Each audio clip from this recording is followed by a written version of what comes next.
To je dober začetek za Turčijo na ključnem vrhu NATO. Prijateljstvo med Washingtonom in Ankaro je jasno vidno celemu svetu. Predsednik Donald Trump je dejal, da bo odpravil sankcije proti Turčiji in da še vedno razmišlja, ali bo Ankari prodal lovce F-35 kljub prepovedi kongresa. Ameriški voditelj je te izjave podal, ko je sedel poleg predsednika Redžepa Tajpa Erdogana na začetku dvodnevnega vrha v turški prestolnici v torek. Leta 2020 je Washington uvedel sankcije proti Turčiji zaradi njenega nakupa ruskih protiletalskih sistemov S-400.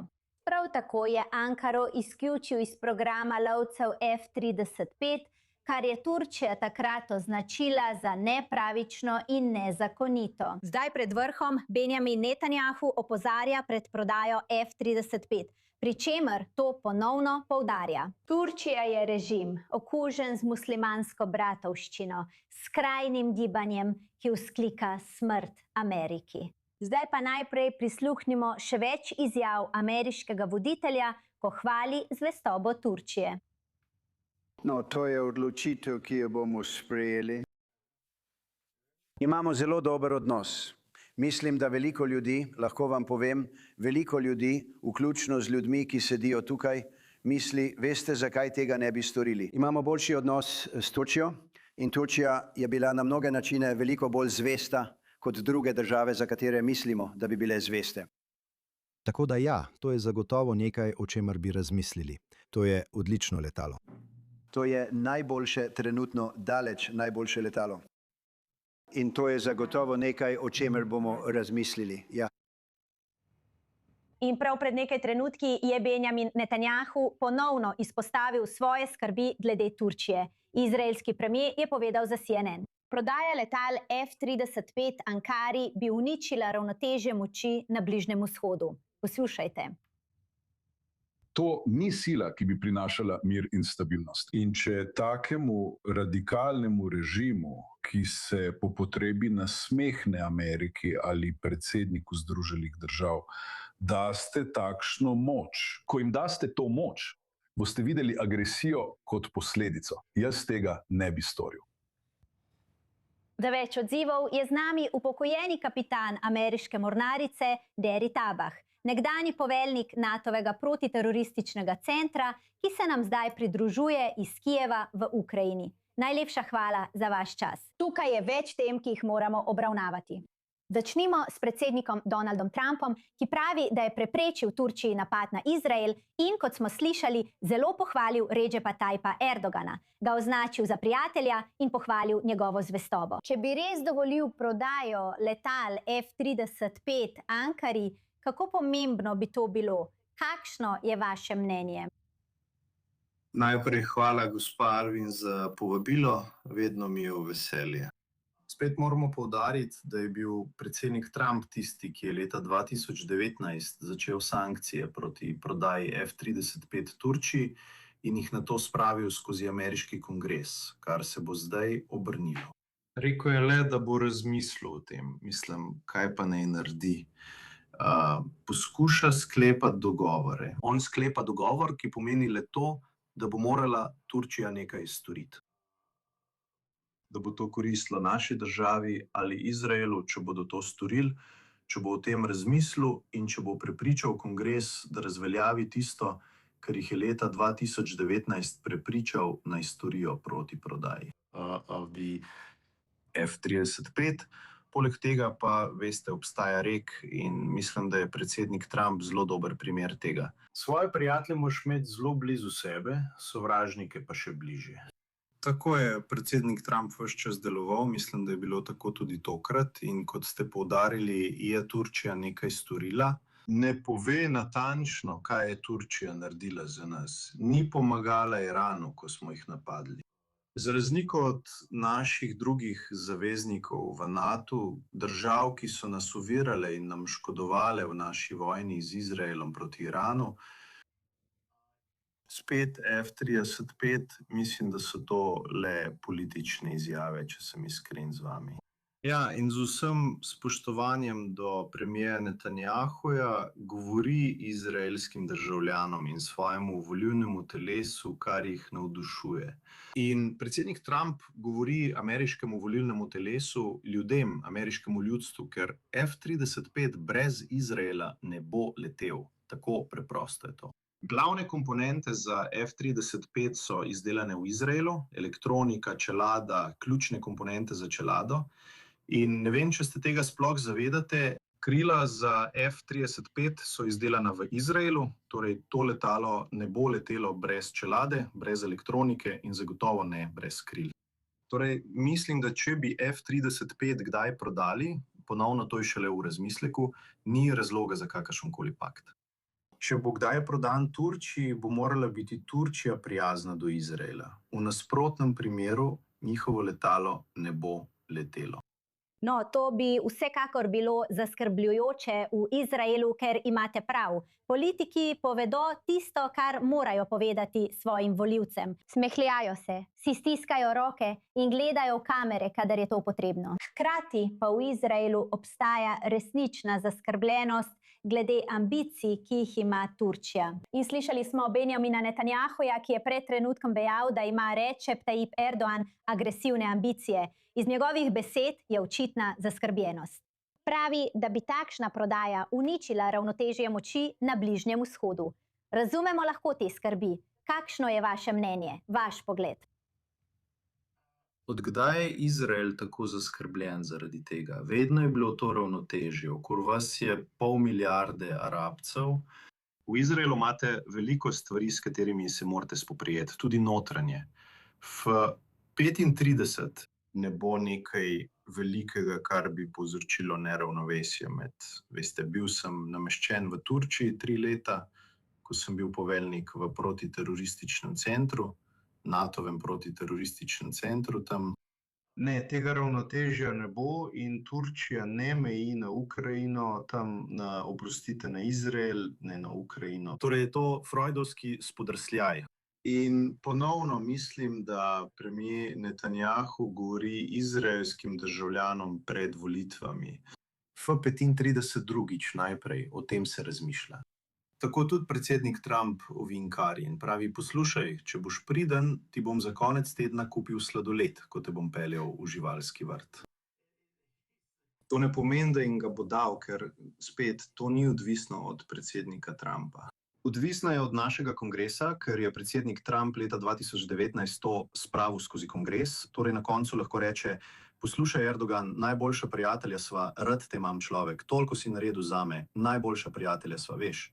Ampak kongres in to so demokrati, oni so tako grozen, veš, to je grozen.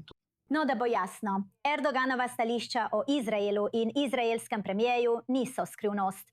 Seveda so tudi turške povezave s Hamasom razlog za skrb. In seveda se Izrael sooča z eksistencialnimi grožnjami iz več delov sveta hkrati. Torej so skrbi vsekakor oprijemljive. Kot ste omenili, ste trenutno v Ukrajini in vemo, da je tudi Volodimir Zelenski trenutno v Turčiji. Ukrajinski predsednik je v svojem govoru pozval zaveznike, naj Kijevu dostavijo sisteme zračne obrambe. Tam, kjer ste vi, da bi ga zaščitili pred ruskimi napadi, kot je bil tisti, ki smo ga videli na predvečer tega vrha. Kot veste, imate vpogled neposredno na terenu. Kaj lahko od tam poveste? Kakšna je nujnost podpore, ki jo Kijev trenutno potrebuje? Tam je vsekakor potreba, da so njihove družine tam. Cele družine so pobite. Toliko je uničenja in to je prava groza. Mislim, Izraelcem mi ni treba razlagati, kaj so teroristični napadi, ampak prebivalstvo tukaj je preprosto terorizirano in pobito. Veliko ljudi, veliko družin, veliko nedolžnih ljudi je ubitih. Zagotovo morajo Združene države, evropski zavezniki, Turki, arabski zavezniki, ki jih imamo v Perzijskem zalivu, upoštevati tudi to, da poleg iranske vojne poteka še ena vojna In to je svetovna vojna, in to je Ukrajina, to je svetovna zgodba. Ni samo med Izraelom in Iranom, ali med nami in Iranom, ali med Ukrajino in Rusijo. In to vidimo. In zato mislim, da je predsednik Trump pogosto neupravičeno kritiziran. Vsaj mislim, če se vrnemo v Izrael pred letom dni s Hamasom in Gazo in kako vam veže roke za hrbtom, ne da bi vam dovolil dokončati delo. In zdaj vidimo s Hamasom in kako tam napredujemo. Enako je z Libanonom. Vidimo to v neprecedenčni meri. Libanon priznava pravico Izraela do obstoja, toda šlo je za to, da se brani na libanonskem ozemlju in da se z njim podpisujejo sporazumi. Torej, vse te stvari, zaradi katerih je predsednik Trump, veste, vnaprej neupravičeno kritiziran in zasmehovan, kot zdaj pravno prodaja F-35, tako daleč je od prodaje F-35, vendar ga morda uporablja kot vabo. In spet Obstaja še en problem, to je Ukrajina. Ukrajina zelo trpi in ukrajinsko ljudstvo zelo trpi. O tem ni nobenega dvoma. Tako bo med tem vrhom NATO zagotovo nekaj pozornosti preusmerjene stran od iranskega problema. In del pozornosti bo treba deliti z Ukrajino, ampak mislim, da je to globalno, to je skupen boj. Sovražnik je isti. Nažalost, v Ukrajini, Izraelu, na Kitajskem in v Rusiji tega ne vidijo. Vsi imamo skupnega sovražnika. No, prej smo slišali Donalda Trumpa, ki je rekel, da mu vojne niso všeč. Počakajmo, kaj bo prinesel vrh. Upokojeni kapitan Deri Tabah v živo iz Kijeva. Cenim vaš čas. Najlepša hvala. Najlepša hvala. Hvala, nasvidenje. In zdaj, da vse to razložimo, v studiu pozdravljamo varnostnega analitika Jakova Lapina, voditelja oddaje Ross Handler Report in Jakija Dajana, nekdanjega izraelskega konzula v Los Angelesu. Gospodje, najlepša hvala obema. Imamo veliko za razpravljati, ampak Jaki, začela bi z vami. Podoba Donalda Trumpa, ki hvali zvestobo in moč Recepa Tayyipa Erdoana. Ko gledamo te slike, so morda nasmehi za kamero. Morda se v ozadju dogaja nekaj, česar trenutno ne razumemo. Vaše skrbi, ko gledate te slike iz Ankare v tem trenutku? Velika skrb je, mislim, da Erdogan predstavlja islamski fundamentalizem, torej muslimanska bratovščina v regiji. On je zagotovo pomembno vozlišče za teroristično organizacijo Hamas in druge teroriste, ki načrtujejo vse mogoče stvari prek Turčije. Oni zagotovo pozivajo k uničenju države Izrael. On igra zelo negativno vlogo in to je nekakšna os, ki je bila ustvarjena s Katarjem in drugimi državami. Ampak Trump ima nekakšno naklonjenost do Erdogana, to vemo. In Erdogan je odigral zelo konstruktivno vlogo pri dogovoru s Hamasom in tudi pri dogovoru z Iranci. Zato zelo ceni Erdogana, želi se mu zahvaliti za to. Ampak to je del napačnega pojmovanja in nerazumevanja Bližnjega vzhoda. Spominja me na to, kako je Trump rekel, da mora Ašara vstopiti v Libanon in tam vzpostaviti red. To je del nerazumevanja Bližnjega vzhoda. Zdaj Erdogan igra zelo negativno vlogo. Upam, da dogovor o F-35 ne bo uresničen. Vsekakor ima velike omejitve v kongresu, ker imajo Turki svoje sisteme zračne obrambe, S-400, ki so jih kupili od Rusov.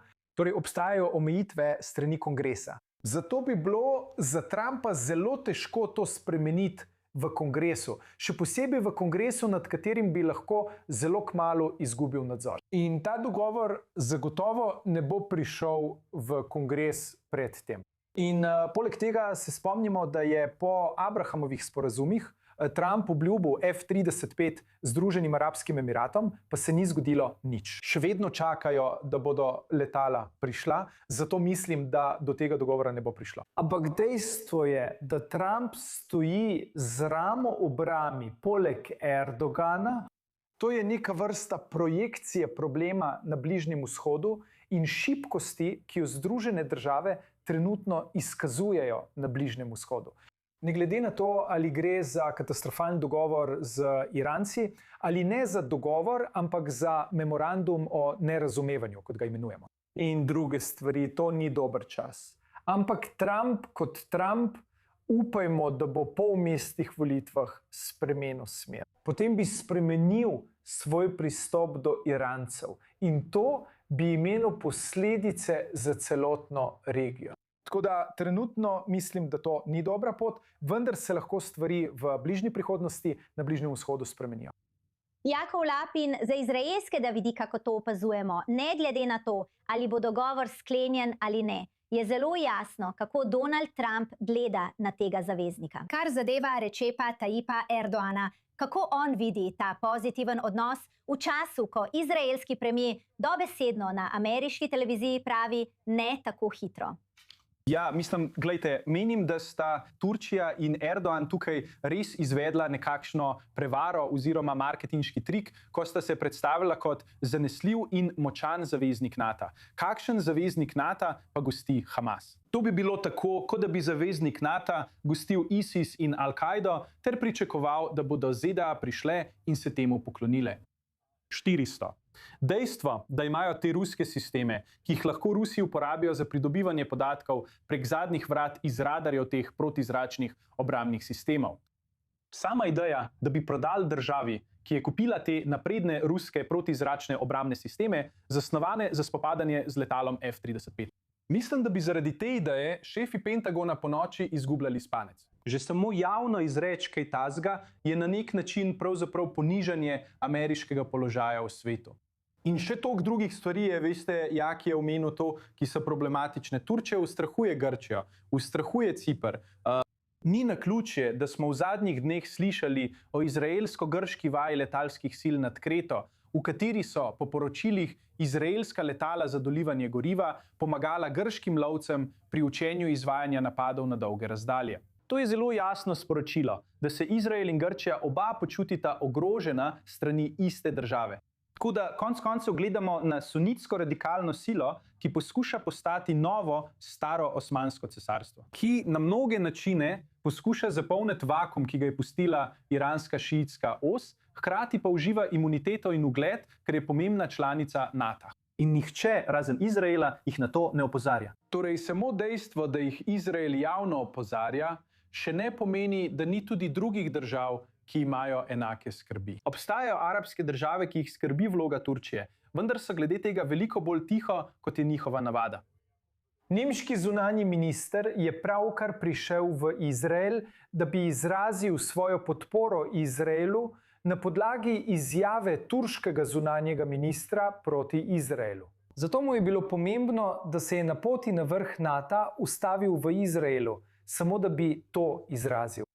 In to pomembna točka, to je tisto, kar bi pričakovali od zahodnih voditeljev. In zadnja stvar, ki jo bom tukaj povedal, je, da ne gre samo za F-35. Veliko bolj verjeten dogovor je prodaja letalskih motorjev. Imenujejo se reaktivni motorji F-110, ki jih želi Turčija uporabiti za množično proizvodnjo lastnega domačega lovca Kan. Te prodaja Indoneziji in drugim državam. Turčija razvija več milijard dolarjev vredno napredno obrambno industrijo, gradi rakete, gradi križarske rakete, gradi brezpilotne letalnike. In Izrael mora biti zelo, zelo pozoren, da ta tehnologija ne pristane v Siriji, ki hitro postaja turška marioneta.